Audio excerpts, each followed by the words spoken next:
Hey there, I'm Sue from Dog Almighty, and today I want to talk to you about the mighty long lead.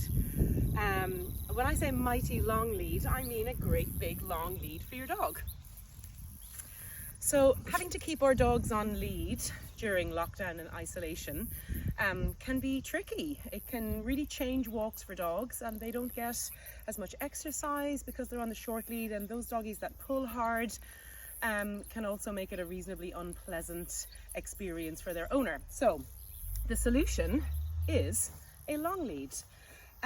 You can get all different kinds of long leads. One's for little dogs and one for big dogs.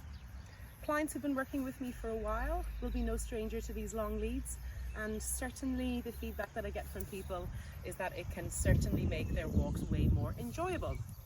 So, hey Sprocket! Sprocket! Attaboy! Here's my lovely assistant Sprocket. Well done! Good boy. Nice. Really, really good. So we are actually still in, oh Rosie, sit. Gonna give you a little prize too. Oh, no jumping. Good girl. So we're actually still in the confines of our garden. So Rosie is off lead and Sprocket is on lead. So what I'm using right here with Sprocket is a lunging line for a horse.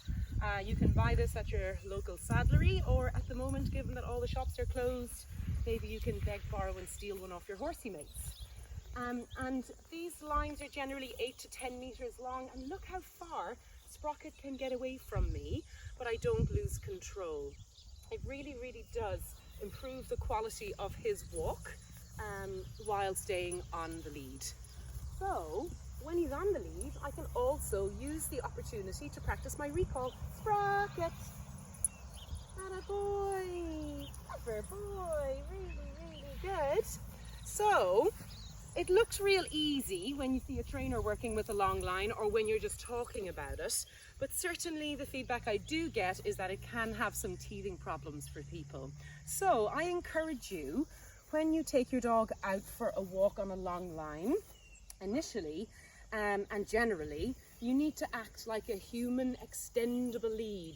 So try not to ever have this kind of excess on the ground. I want to pick it up in my hands like this when there is excess, and then let it out as the dog moves farther away from me. That's actually really important for safety as well. Let's say I have all of this excess long line on the ground, and then I go to pick up Sprocket's poo here, and then Sprocket sees a rabbit over there and runs. When Sprocket takes up all the excess of this line, he's going to ping off the end of it. He could hurt himself and he could hurt me. So it's important to not leave excess like this on the ground, to pick it up as needed. And if you do find yourself in that position where you have excess and the dog starts to run, jump on it with your feet to stop the momentum, rather than trying to control it with your hands, especially if your dog is big. Now, the other thing to remember is how we attach the long line to the dog. Where's Sprocket? Who's this? Clever boy. So you'll see that Sprocket is wearing a back attachment harness today. It's important that I don't connect the long line to his neck. If I was to connect it to his neck and he was to run and ping off the end of it, he could do a lot of damage to his neck. So it's important to get the dog on a harness so you can attach your long line to the harness. If you have a very big or a very pulley dog, I'd highly recommend you use an anti-pull harness. And my favorite kind of anti-pull harness that sits on the body is one that has a connection at the front of the chest. We'll do a different video about harnesses so as not to confuse the two issues. But for the moment, suffice to say, it's important that you don't connect the long line to the dog's neck onto the irregular collar, but rather onto a harness setup. Lots of people ask me whether extendable leads are any good for this kind of stuff, especially for little dogs like Rosie. I'm really not a fan of the extendable lead. You know, it's really good at letting dogs go out, but it's not very easy to get them to come back in because the line usually on those extendable leads is very, very small. With something like this, it's much easier for me to reel my dog in, or to control my dog if he's reacting to something, even if he's a little bit farther away. Now, the danger with the retractable leads is that they tend to wrap around arms and wrists, and they can create a lot of burning. So I'm not a fan of the extendable lead myself. I much prefer to use these long lines, and if I was going to use one with Rosie, then I would use a small one like this. I will say though that it is one dog on a long line at a time.